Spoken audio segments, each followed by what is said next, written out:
Hi all, എല്ലാവർക്കും നമസ്കാരം. പുതിയൊരു വീഡിയോയിലേക്ക് സ്വാഗതം. ഇന്നത്തെ എൻ്റെ വീഡിയോ എന്ന് പറയുന്നത് ഡെയിലി വ്ളോഗാണ്. പിന്നെ റിവിഷൻ മെത്തേഡിനെ കുറിച്ചും കൂടെ ഞാൻ പറയുന്നുണ്ട്. അപ്പോൾ മാക്സിമം നിങ്ങളെല്ലാവരും സപ്പോർട്ട് ചെയ്യുക. വീഡിയോസൊക്കെ ഇഷ്ടമാവുകയാണെങ്കിൽ ലൈക്ക് ചെയ്യുക, ഷെയർ ചെയ്യുക, സബ്സ്ക്രൈബ് ചെയ്യുക. അപ്പോൾ ജനുവരി 11 എക്സാം ഉള്ളവർ സ്പീഡപ്പ് ചെയ്യുക. ഇനി ഒരു 7 ദിവസം നിങ്ങൾ ഹാർഡ് വർക്ക് ചെയ്താൽ മതി. മാക്സിമം നിങ്ങൾക്ക് സ്കോറിലോട്ട് എത്താൻ നോക്കും. കോൺഫിഡൻ്റ് ആയിരിക്കും കേട്ടോ. എപ്പോഴും നല്ലൊരു കോൺഫിഡൻസ് വേണം. നമുക്കിത് കിട്ടും എന്നുള്ളൊരു ഉറച്ച വിശ്വാസം നമുക്ക് എപ്പോഴും ഉണ്ടായിരിക്കണം. അത് മാക്സിമം നമ്മളെ സ്കോറിലോട്ട് എത്തിക്കാൻ സഹായിക്കും എന്നുള്ളതാണ്. പിന്നെ ടൈം മാനേജ്മെൻറ്റിന് നിങ്ങൾ 2 മണി തൊട്ട് 3:15 വരെ മാക്സിമം എക്സാം എഴുതി ശീലിക്കുക. ഈ ഒരാഴ്ചത്തേക്കുള്ള ഒരു കഷ്ടപ്പാട് മാത്രം മതി. അപ്പോൾ കൂടുതൽ ഫ്രൂട്ട്ഫുൾ ആയിരിക്കും നിങ്ങൾക്ക് ആ എക്സാം സമയത്ത്. വളരെ ബെനിഫിറ്റ് ആയിരിക്കും. കാര്യം മാത്സ് ഒക്കെ ഒന്ന് ചെയ്ത് നോക്കുക കേട്ടോ. ദിവസം ഒരു 10-20 മാക്സിമം വെച്ചിട്ടുണ്ടെങ്കിൽ മാക്സിമം ചെയ്ത് നോക്കുക. അല്ലെങ്കിൽ നമുക്ക് എക്സാം സമയത്ത് ഒന്ന് സ്റ്റക്കായി പോകും. മാത്സ് അറിയാവുന്നവരാണെങ്കിലും അറിഞ്ഞിടാത്തവരാണെങ്കിലും മാക്സിമം ഒന്ന് ചെയ്ത് നോക്കാൻ ശ്രമിക്കുക.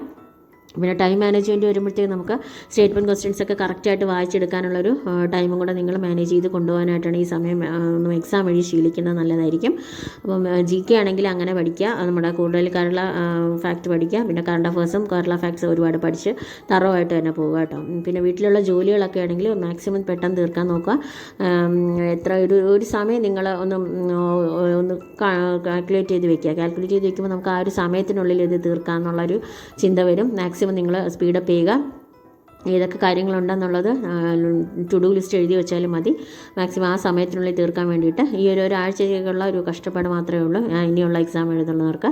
അപ്പോൾ മാക്സിമം നിങ്ങൾ എല്ലാത്തിനും ടൈം എല്ലാം ഒന്ന് സേവ് ചെയ്ത് മാക്സിമം പഠിത്തത്തിലേക്ക് തന്നെ കൊടുക്കുക കേട്ടോ. അപ്പം വെളിയിലോട്ടൊക്കെ പോകുന്നതിനുള്ളവർക്കും അങ്ങനെയൊക്കെയുള്ള പല പല കാര്യങ്ങൾ കൊണ്ട് പോകുന്നതിനുള്ളവർക്കും തന്നെയും ആ ഒരു ടൈം നിങ്ങൾ ഈ ഒരു സമയത്ത് ഇറങ്ങുന്നതിന് തിരിച്ചു വരുന്നതിനൊക്കെ ഒരു ടൈം സെറ്റ് ചെയ്ത് വയ്ക്കുക. പിന്നെ പഠനം എന്ന് പറയുന്നത് നമ്മൾ മാക്സിമം റിവിഷൻ കൊണ്ടുവരിക. അപ്പം റിവിഷൻ മെത്തേഡ് എന്ന് പറയുമ്പോൾ വളരെയധികം ഒരുപാട് കാര്യങ്ങൾ വരും കേട്ടോ. അപ്പം ഈ ഒരു 1 വീക്ക് ഉള്ളവർക്ക് ചിലപ്പോൾ ബുദ്ധിമുട്ടായിരിക്കും. അല്ലെങ്കിൽ നമ്മളൊരു ടോപ്പിക് എടുക്കുകയാണെങ്കിൽ നമ്മളൊരു ഓർഡറിൽ പഠിച്ചു വരാനായിട്ട്, ഇനിയിപ്പോൾ സ്റ്റേറ്റ്മെൻറ്റ് ക്വസ്റ്റ്യൻസിൻ്റെ കാലമാണല്ലോ, അപ്പോൾ നമ്മൾ ഒരു ഓർഡറിൽ പഠിച്ചു വരാനായിട്ട് അതൊരു സ്റ്റോറി ആയിട്ട് സെറ്റ് ചെയ്ത് വെച്ചിട്ട് നമുക്ക് പഠിക്കുകയാണെങ്കിൽ ഒരു കറക്റ്റ് ഒരു ഓർഡർ കിട്ടും.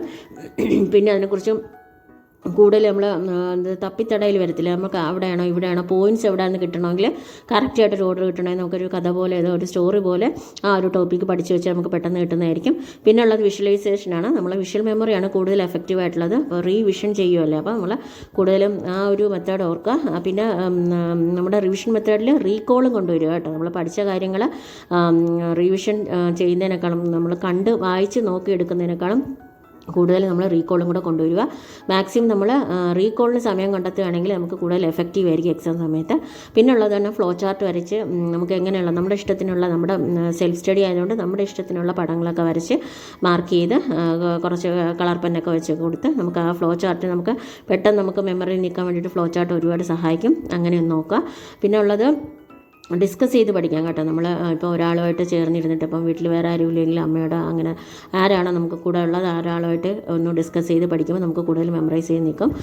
ഒരു സ്റ്റുഡൻറ്റ് ഒരു ടീച്ചർ മെത്തേഡ് ഉണ്ടല്ലോ, ആ ഒരു മെത്തേഡിൽ കൊണ്ടുപോയാലും ഒരുപാട് കാര്യങ്ങൾ ഓർത്തിരിക്കാൻ പറ്റും. പിന്നെയുള്ള നമ്മുടെ ഓഡിയോസ്, നമ്മുടെ പഠിച്ച വീഡിയോയുടെ അല്ലെങ്കിൽ നമ്മുടെ ഏതെങ്കിലും ഒരു ടോപ്പിക്ക് നമ്മൾ ഇതിലുണ്ടല്ലോ റാങ്ക് ഫയലിലെടുത്ത് പഠിക്കുകയാണെങ്കിൽ അത് നമുക്ക് ഓഡിയോ ചെയ്ത് ഒന്ന് സേവ് ചെയ്ത് വെച്ചിട്ട് അത് പഠിച്ചെടുക്കുക കേട്ടോ.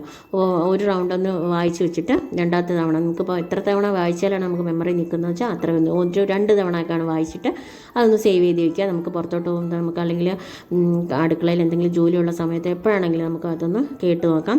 നമ്മുടെ സൗണ്ട് തന്നെ ആകുമ്പോൾ കുറച്ചും കൂടെ മെമ്മറൈസ് ആയിരിക്കും. അങ്ങനെയുള്ളവർക്ക് അത് നല്ല യൂസ്ഫുൾ മെത്തേഡാണ്. പിന്നെയുള്ളതെന്ന് പറയുന്നത് നമുക്ക് എല്ലാത്തിനും പുറമെ നമ്മളെന്ന് പറയുന്നത് ഒരു ഇൻട്രസ്റ്റ് വേണമല്ലോ നമ്മളെ പഠനത്തിലോട്ട്. അപ്പോൾ മാക്സിമം നമ്മൾ ഇൻട്രസ്റ്റഡ് ആയിട്ടിരിക്കുക. നമ്മളെ പഠനം എപ്പോഴും ഒരു എൻജോയ് ചെയ്ത് നമ്മൾ പഠിക്കുക എന്നുള്ളതാണ് ഏറ്റവും കൂടുതൽ വേണ്ടത്. പിന്നെ പഠിച്ചതൊക്കെ തന്നെ ഡെയിലി 2 നേരം നമ്മൾ നോക്കണം കേട്ടോ. രാവിലെ ആണെങ്കിൽ ഏറ്റവും കൂടുതൽ നല്ലൊരു റിവിഷൻ മെത്തേഡ് കൊണ്ടുവരേണ്ട സമയം എന്ന് പറയുന്നത് രാവിലെയാണ്. അപ്പോൾ മാക്സിമം നിങ്ങൾ അങ്ങനെ നോക്കുക. എത്രത്തോളം പഠിക്കാൻ പറ്റുമോ മാക്സിമം ഈ ഒരു 1 വീക്ക് കൊണ്ട് മാക്സിമം നോക്കുക കേട്ടോ. അപ്പോൾ എല്ലാവർക്കും എൻ്റെ വീഡിയോസ് ഇഷ്ടമാകുമെന്ന് വിചാരിക്കുന്നു.